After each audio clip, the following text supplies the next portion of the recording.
Innama ya'muru masajidallahi man amana billahi wal yawmil akhir.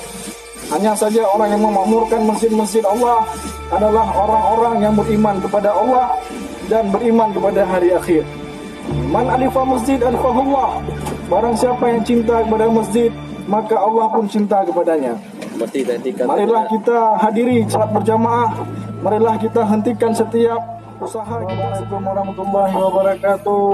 Kami dari Polisi Syariat Wilayatul Hisbah Aceh Besar menghimbau kepada setiap kaum muslimin dan muslimat agar segera bersiap-siap menunaikan perintah Allah, bersiap-siap menghadiri sholat berjamaah, karena 2 menit lagi kita akan memasuki waktu sholat asar. Marilah kita muliakan panggilan Allah, marilah kita hadiri sholat berjamaah, karena sholat adalah tiang agama. Barang siapa yang mengerjakan sholat